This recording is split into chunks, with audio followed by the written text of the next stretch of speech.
Chers amis, nous poursuivons notre cycle de carême sur l'espérance dans le cadre du Jubilé de l'Espérance. Il y a en France, depuis de nombreuses années, une augmentation de la consommation de drogue et de stupéfiants.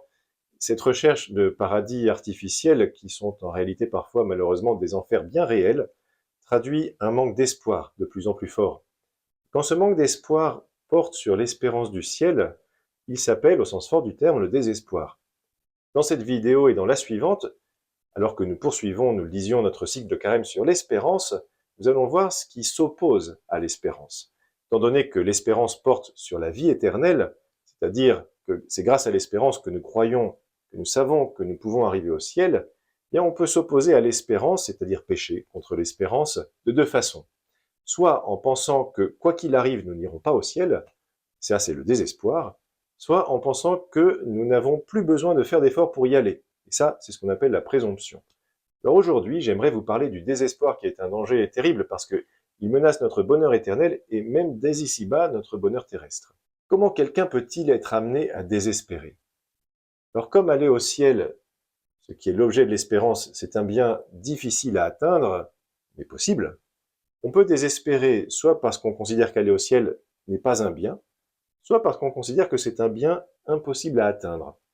Dans le premier cas, si on considère qu'aller au ciel n'est pas un bien, du moins que ce n'est pas un bien pour lequel il vaut la peine de se battre, bien, le fait de penser que le ciel n'est pas quelque chose qui en vaille la peine, et plus généralement le désintérêt pour la vie spirituelle et pour l'au-delà, bien ça peut provenir d'un aveuglement qui est provoqué par une plongée dans les biens terrestres, peut-être même les plaisirs corporels.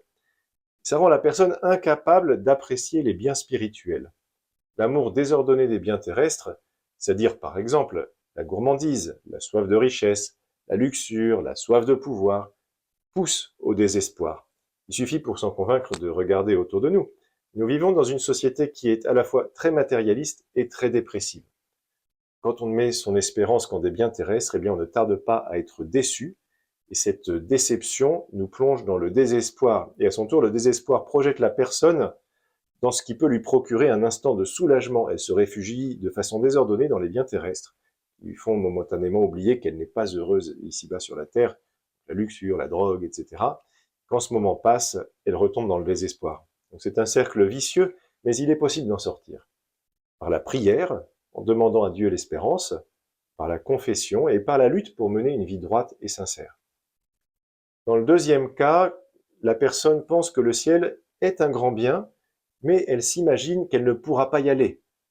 Par exemple, parce que c'est quelqu'un qui a toute une vie derrière elle de péchés graves et répétés.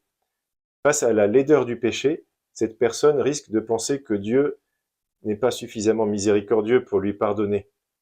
C'est le désespoir dans lequel Judas est tombé. Et face à cette tentation, c'est important de se rappeler que la miséricorde de Dieu est infinie. Le catéchisme de l'Église catholique affirme « Il n'y a aucune faute, aussi grave soit-elle, que la Sainte Église ne puisse remettre. » Comment, sur ce sujet, ne pas citer également cette magnifique déclaration de sainte Thérèse de Lisieux sur son lit de mort? On pourrait croire que c'est parce que je n'ai pas péché que j'ai une confiance si grande dans le bon Dieu. Dites bien, ma mère, que si j'avais commis tous les crimes possibles, j'aurais toujours la même confiance. Je sens que toute cette multitude d'offenses serait comme une goutte d'eau jetée dans un brasier ardent. Alors si jamais quelqu'un devait sentir la tentation du désespoir, il faudrait la rejeter, et je me permets de lui conseiller, en outre, de se tourner avec une grande confiance vers la Vierge Marie. La Vierge Marie lui rendra bien vite la paix de l'âme.